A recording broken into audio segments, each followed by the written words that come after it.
I'm David Meerman Scott. And I'm Reiko Scott. And we're going to teach you how to grow fans of your business. Make sure to like and subscribe so you see more videos like this. Brian. David. We met each other 12 years ago, and I remember it like it was yesterday. I do too. You guys invited me to come and meet you here in Cambridge, although not in this building. Yep. And the email I got it's a memorial email because the subject line is so awesome. It said, "We have based our company on the ideas in your book." Okay, let me go back even further than that. Please. I remember that email because we had a marketing guy, and he was going away on his honeymoon, and he was going away for 2 weeks to Bora Bora, long trip. And he had a stack of books on his desk this high. Pre-Kindle. Way pre-Kindle.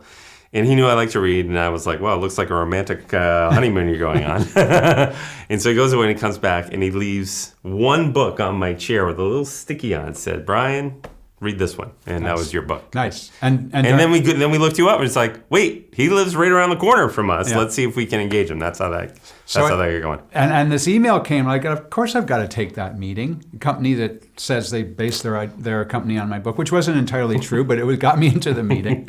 And I walked into the meeting, and it was an older generation MacBook Pro. It was a MacBook Pro, and I opened up my MacBook Pro, and we started to chat. Now, we had known each other for 1 minute, literally 1 minute.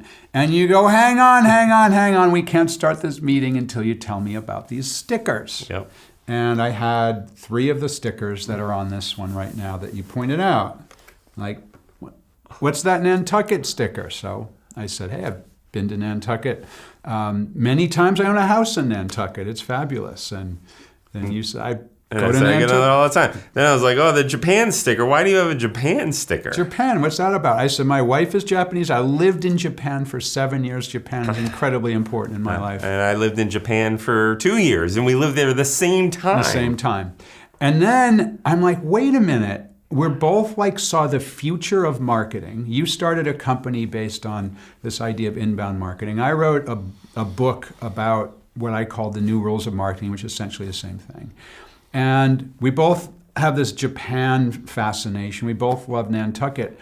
It's like we're long lost brothers. You're like, what about the Grateful Dead Steely going on here? And I said, Grateful Dead's my favorite band. The Grateful Dead I've seen over 50 times. And you're like... I was like, it's my favorite band too. I've seen them over 100 times. And I remember that conversation led to you reaching into your briefcase at the time. You said, I got 2 extra tickets to Phil and Friends, basically Grateful Dead, Redux. You want them. Yeah. And you gave me those tickets that night. We ended up going together. And what's so cool about this is that simply a couple of stickers on a computer led to us having an instant connection in the first minute we met one another.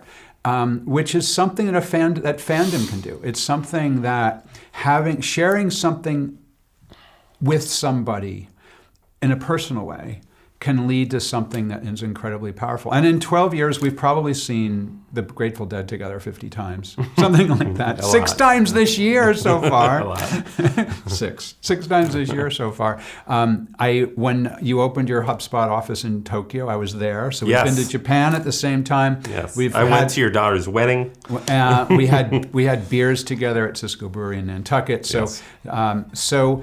The whole idea of fandom is you share things with like-minded people, and the personal stuff can lead to business. I agree with that.